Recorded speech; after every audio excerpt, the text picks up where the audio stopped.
Okay, everybody, it's 5 o'clock on the dot. Welcome to another community AMA. My name is Steve, and I'll be facilitating this conversation with the eSync Executive Board Director, Sally Meouche-Ghrawi. Sally, welcome aboard.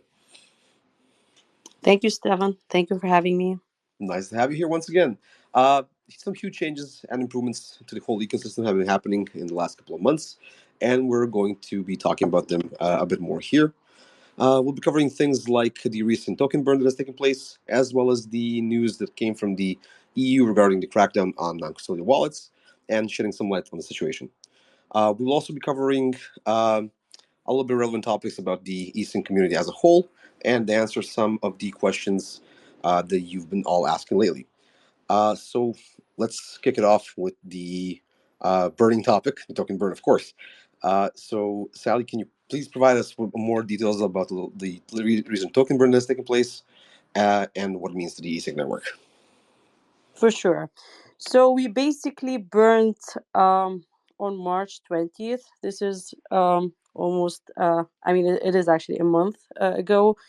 We burnt roughly 83% of the total ECS supply, which is around 52 point something billion ECS, and also of which 8.4 billion uh, were from the treasury, actually from the SCE or the network's treasury, were also burned. This basically reduced the total supply from 63 billion ECS to effectively 10.57. All of this information is actually in the white paper, in the new version of the white paper, which we also released afterwards.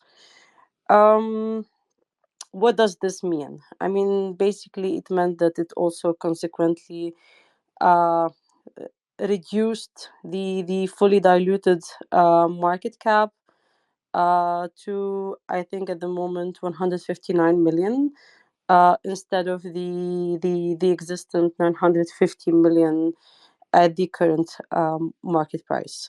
We basically used the opportunity of the network upgrade and the imminent POS switch to improve also the project's existing tokenomics, and consequently to make it more first market current market fit, and also competitive to similar projects that are out there. And this is basically what we did with the current token burn. Awesome. And what does the token burn? How does the token burn contribute to the overall sustainability and growth of the Yeah, eSync network? I mean, basically, in theory, token burns are activities that are undertaken by networks to reduce the total supply of the tokens, which also means increasing their total scarcity. And this scarcity can, and here I am emphasizing on can, lead to the appreciation in the value of the remaining tokens. Um, this is I would say, the direct mechanics of how token burns work.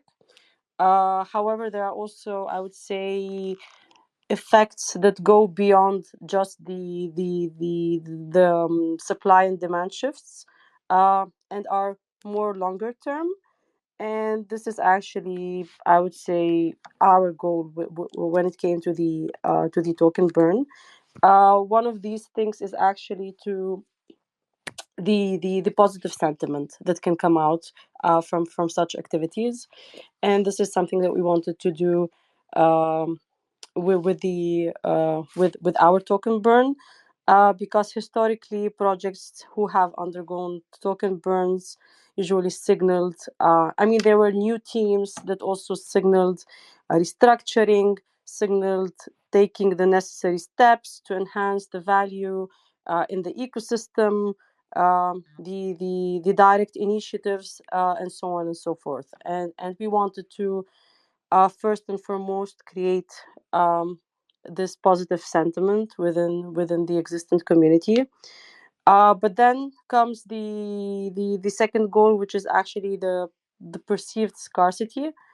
So yes, as I mentioned that when you have a token burn, you reduce the existing supply, and it automatically increases scarcity. But however, we're talking here about perceived scarcity, which also makes the token more attractive to new potential buyers. And I mentioned, in my answer to your first question, that the fully diluted of value basically got reduced. And these are indicators that are usually attractive for any new potential buyer that would want to basically invest into the project and the coin.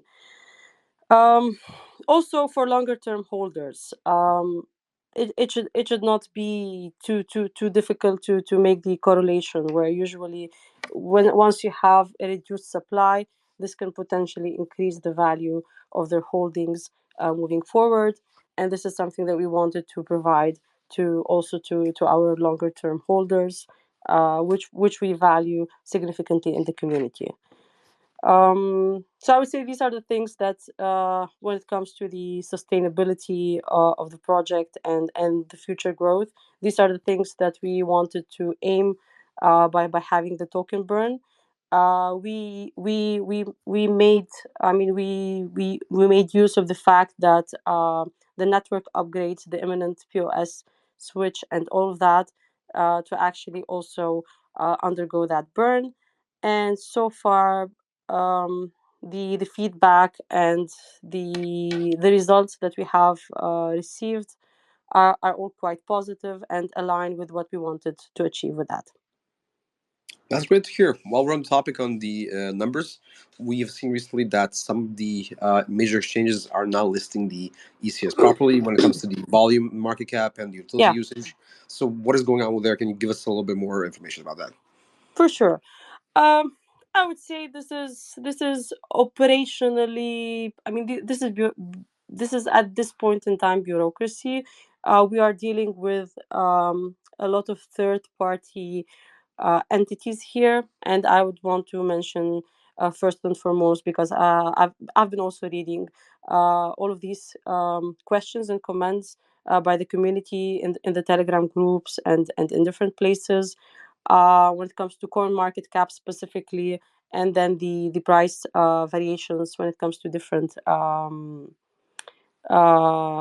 to different to different exchanges. So we have submitted a new application actually prior to the token burn, and afterwards also basically asking them to update the new information. Of course, we are at this point in time in where of the markets where everything is. I'm sure that they're getting spammed by hundreds of thousands of projects on a daily basis, and I'm sure that they do not have the bandwidth to respond instantly to everyone. What I can say is that we have already started the process with them of updating the information there. We have submitted also the new APIs. We are currently undergoing a new verification process because of the fact that we also underwent rebranding when it comes to from e-credits to eSync network, uh, and so on and so forth. We changed the website. We changed the Explorer page, the new tokenomics, and all of that. And this requires a thorough verification process from Coin Market Cap, which we have already initiated, and we are following up on. I cannot give any timelines on when this will be finalized, because I have not been given any timelines by the Coin Market Cap team. But this is in progress at the moment, and we are working and prioritizing to fix all of these discrepancies. Let's call them that way. Yep, absolutely understandable. It's good to hear that something's happening in the background. Yeah. While we're on the same topic of the switch from the eSync from the eCredits to eSync, there has been a lot of focus on the tokenization of real world assets inside of the eSync network. That being Mhm. said, is the team still focusing on ECS being the people's currency for daily purchases? We are. I mean, I mentioned it on several occasions. So it's not the focus is not on real world assets. This is something that is at the moment, I would say, quite hyped in the Web3 space. We are focusing on real world use cases, and this is actually what gives us, um, as a network, as a product, our, I would say, our value proposition. We are focusing on real world use cases. One of those real world use cases is real world assets, something that has been gaining a lot of hype at the moment within the Web3 industry. But another use case remains the retail use case, for example, which is, I assume, what you're referring to here by the people's currency for daily purchases. It is not a use case that we have neglected.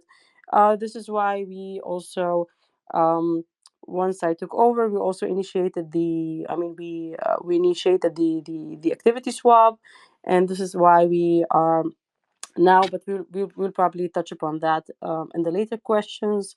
Also, pushing the partnerships with Travel World, and so on and so forth. So this is all to emphasize that. Yes, we are expanding beyond this use case to how to create further use cases on chain, but it does not mean that we have neglected that use case on its own. Amazing, amazing. Let's finish up this topic uh, about the ECS with one more question.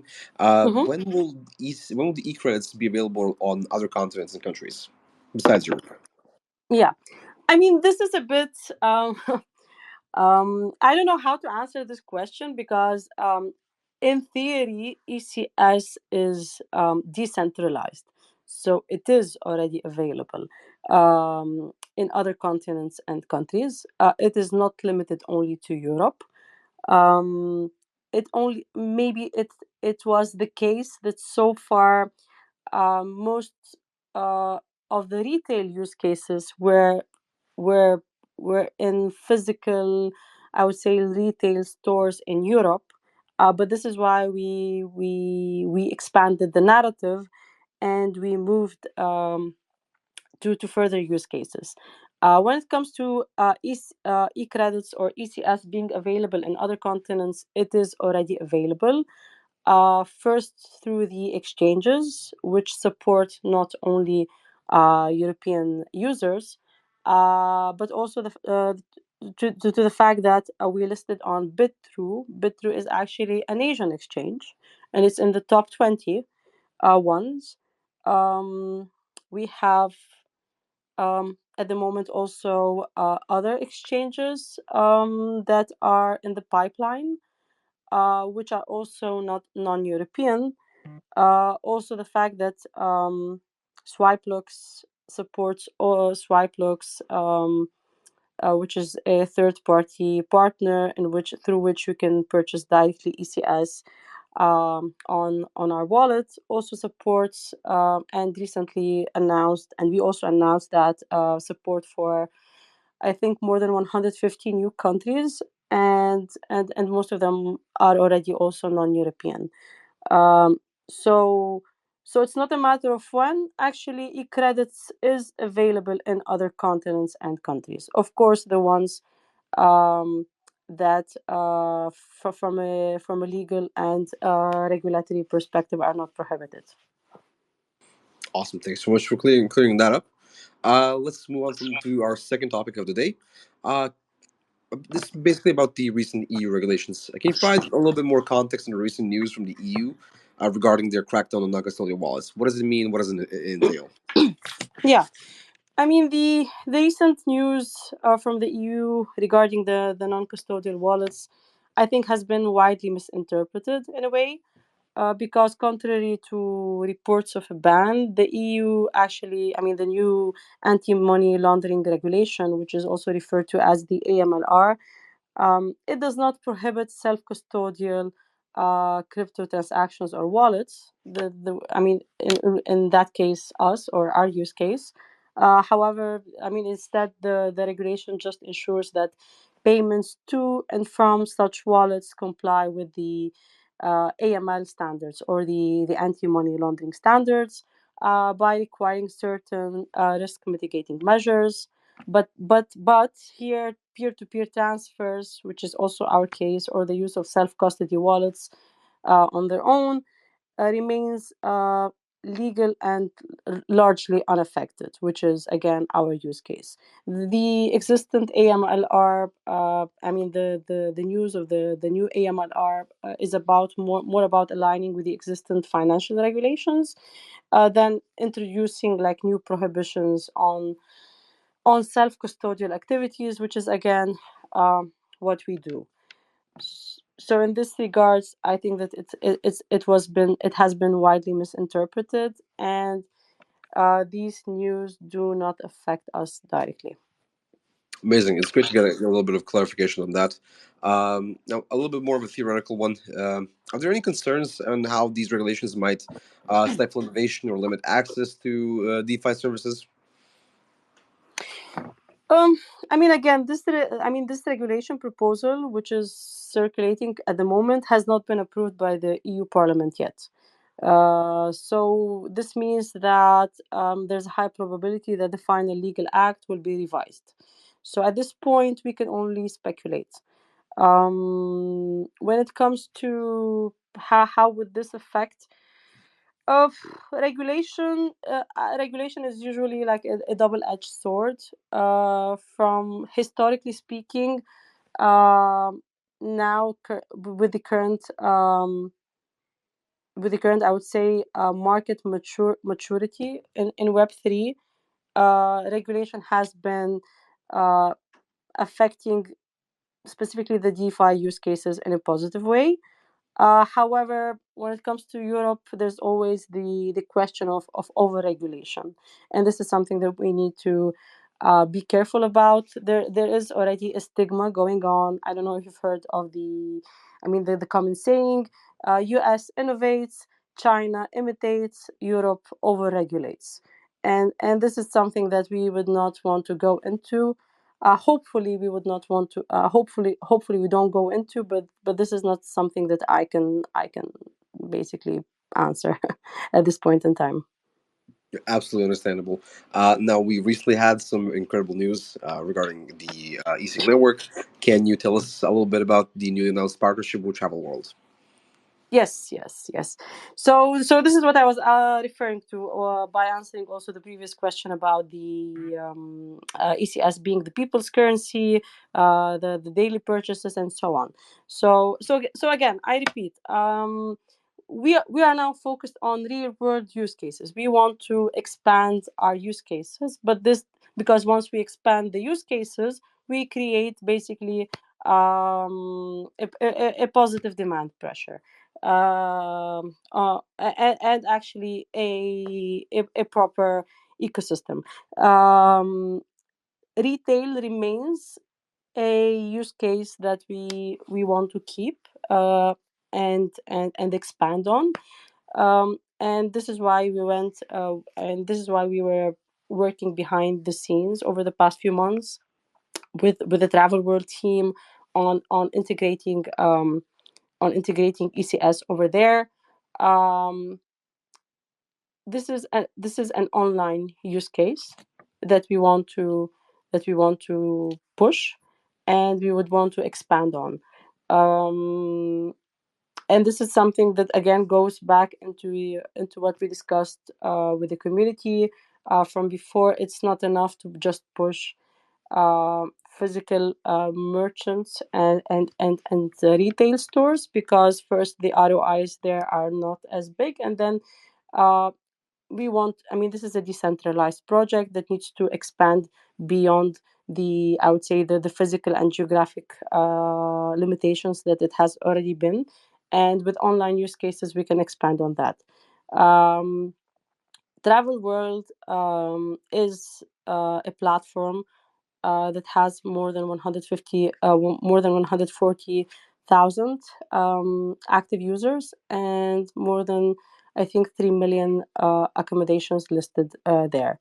So number wise, this is significant, and we want to expand on that moving forward with other online retail use cases as well.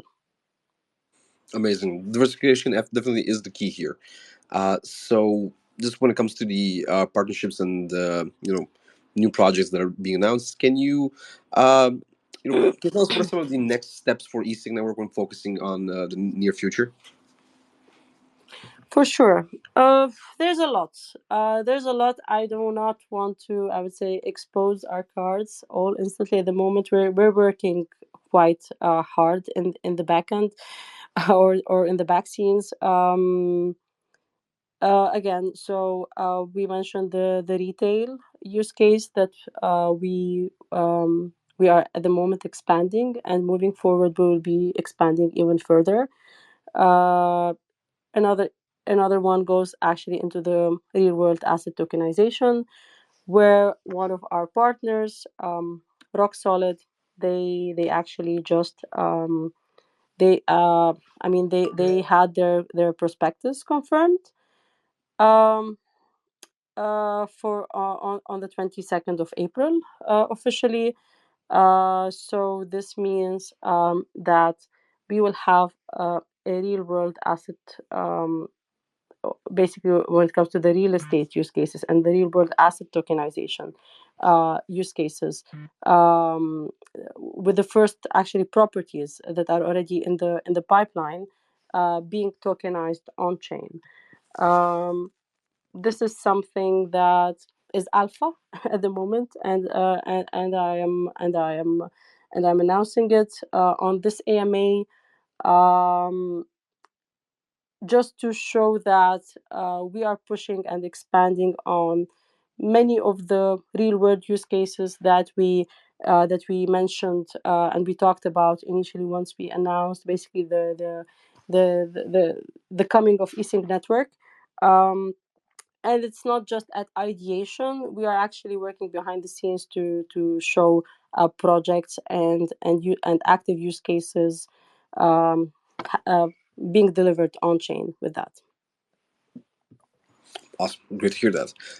Let's switch a little bit to more of the ecosystem news related to the eSync team itself.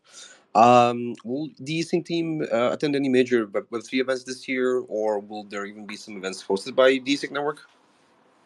Yeah, for sure. I mean, we our team is, I would say, quite diverse, and we do make sure to attend many of those Web3 events that are happening. We already attended several ones. Most recently, Paris Blockchain Week, almost 2 weeks ago.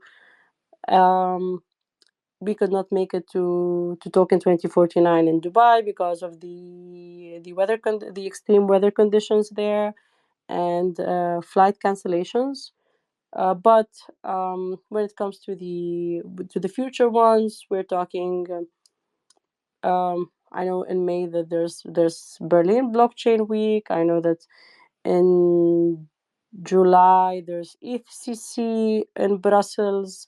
Uh, the point is that we are active on this front. The idea is to also network with fellow industry leaders and think alikes, and we're doing that actively.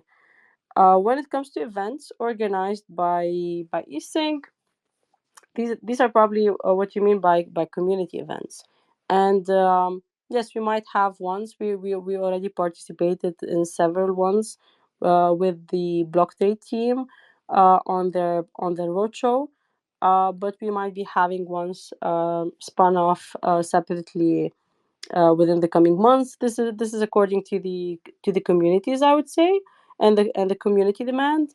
But it's all, I would say, dynamic at this point in time. Yeah, absolutely understandable. There are a lot of events happening, so as time Yeah. moves, we'll see it more and more. Now, switching off a little bit more to the long-term ideas behind the eSync network. What is the eSync network's team's strategy for attracting more investors to buy ECS? Yeah, I mean, again, I think I touched upon that in the question on the burn. Uh, when I also mentioned, I mean, one of the targets of the burn is basically the the the the concept of perceived scarcity. Once we actually improve the tokenomics, once we actually have all of this information properly shown on the key, I would say, online indicators such as coin market cap, um, it makes the project, I would say, more attractive because of the tokenomics, because of the numbers, because of the market cap, because of the fully diluted market cap, the supply and everything. These are indicators that um, any future investor looks at before investing into a token. But these are not the sole indicators, because we're also setting up, I would say, campaigns. These campaigns are either direct by us, like the ones that we had, but also we're going to be having future trading competitions, for example, upcoming trading competitions with block trade and bit2me. These are yet to be announced, but they're going to be happening soon, and these are all to attract further users and investors. We had one running with Bitru over the past, I would say, 2 weeks ago, which was also and Bitru's audience are mainly Asian, I would say, investors. We're gonna have also two upcoming campaigns. One of them is a zero ID campaign, um and the other one is on Zili. Uh, and these are going to happen within the coming also a few weeks. Um, the Zili campaigns, I would say, are more targeting the Web3 audiences, the bigger Web3 audiences. But yeah, um, so when it comes to that, we are doing this step by step, systematically. Step one was updating the tokenomics, which we did successfully. Step two is actually putting out this information properly out there, so whoever is looking into the project can verify that. Step three is generating further growth and interest by setting up these campaigns. And in parallel, we need to show work that is happening beyond the hype, because 70% of the projects out there, the Web3 projects out there, are just at hype, at ideation, and at speculation. And we want to move beyond that to actually start showing proper use cases, start showing actual demand for ECS, and so on. And this is the hardest part, and this part needs time, and we need to realize that.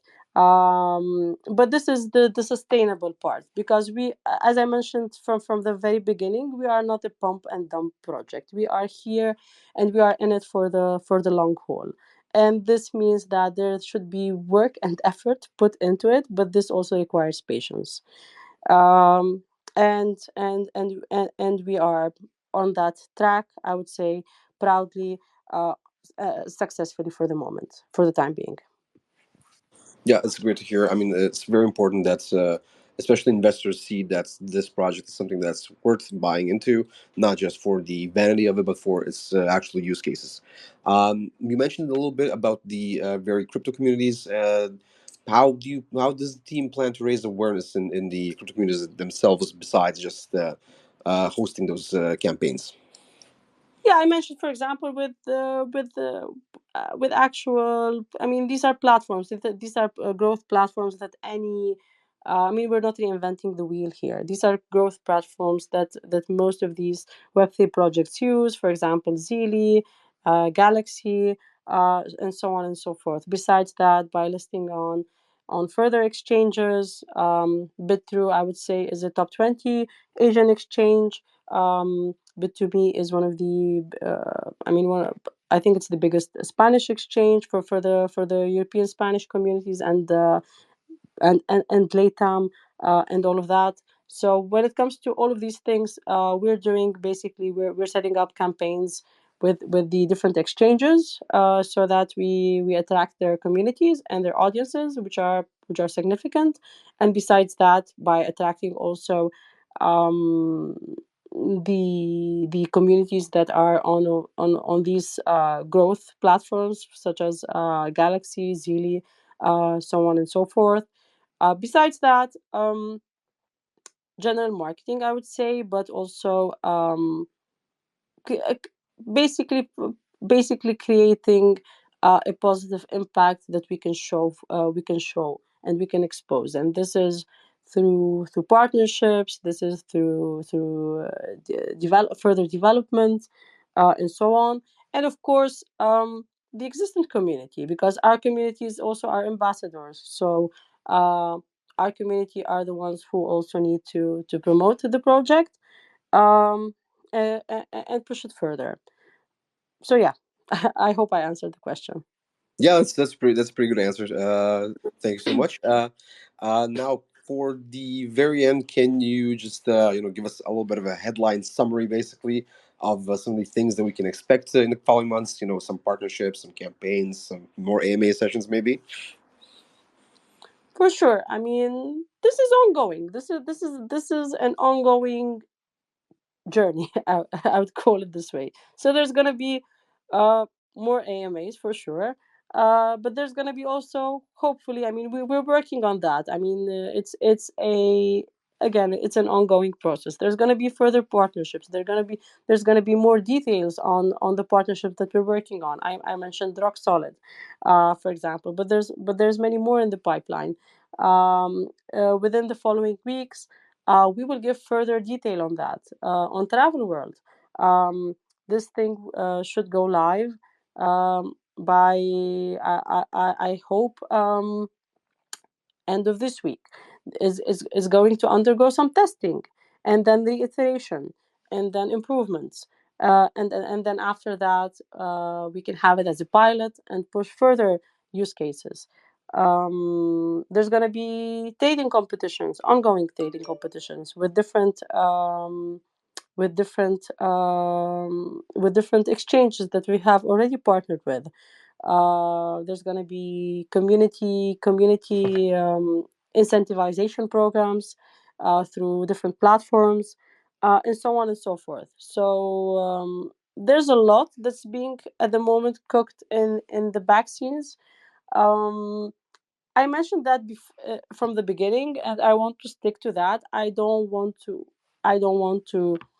we are not marketers here. We are a team that is focused on product, and product development. So we do not want to over promise and then under deliver. uh, we would want to keep things, I would say, wrapped until they're ready enough to show, so we can show them. And I think that this strategy of ours has been successful so far, and we want to keep doing it that way. Awesome. Thank you so much. You heard it here first, folks. Some new interesting things are going to be coming to the eSync network in the following months. We prompt you all to, keep up with us, keep up with the posts. Thank you all so much for joining us. Thank you, Sally, for providing a little bit more clarification on some of the burning topics from the community. Thank you, Stefan. Until next time, have a great rest of your week, guys. Take care. Bye bye.